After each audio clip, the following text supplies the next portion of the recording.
Metro রেলের ভাড়ায় যুক্ত হয়নি ভ্যাট। মেট্রো রেলের টিকিটের উপর সোমবার থেকে 15% মূল্য সংযোজন কর কার্যকর হওয়ার কথা ছিল।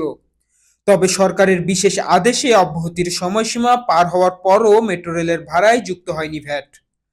ফলে বিনা ভ্যাটে আগের ভাড়ায় যাচ্ছেন যাত্রীরা। মেট্রো রেলের টিকিটের উপর ভ্যাট মওকুফ ছিল, যার সময়সীমা 30 জুন শেষ হওয়ার কথা। 2024-25 অর্থবছরের প্রস্তাবিত বাজেটে এই ভ্যাট মওকুফের সময়সীমা বাড়ানোর বিষয়ে কিছু বলেননি অর্থমন্ত্রী আবুল হাসান মাহমুদ আলী। ফলে 1 জুলাই নতুন অর্থবছর থেকে মেট্রো রেলের টিকিটে 15% ভ্যাট বসানোর কথা ছিল।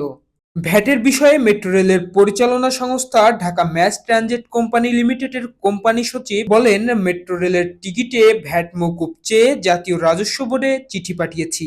এখন সেই চিঠির জবাবের অপেক্ষায় আছি। তিনি আরো বলেন, চিঠিতে কোনো ভ্যাট বসানো হবে না সে বিষয়ে আমরা আমাদের মতামত তুলে ধরেছি। ভ্যাট বসবে কি বসবে না চিঠির জবাবের পরেই চূড়ান্ত সিদ্ধান্ত নেওয়া হবে। তবে 30 জুন এনবিআর এর প্রথম সচিব মোহাম্মদ হাসমত আলী বলেন, যেহেতু এখনো এনবিআর থেকে কোনো বিশেষ আদেশ দেওয়া হয়নি, সুতরাং আগের সিদ্ধান্ত অনুযায়ী সোমবার থেকে মেট্রো রেলের ভাড়ায় ভ্যাট আরোপিত হবে। গত 4 এপ্রিল ডিএনটিসিএল কে চিঠি দিয়ে এনবিআর জানায়, জুলাই থেকে মেট্রো রেলের সেবা ও টিকিটে ভ্যাট পরিশোধ করতে হবে। তখন সড়ক ও সেতু মন্ত্রী ওবায়দুল কাদের বলেছেন, মেট্রো রেলে ভ্যাট বসানোটা ঠিক হবে না।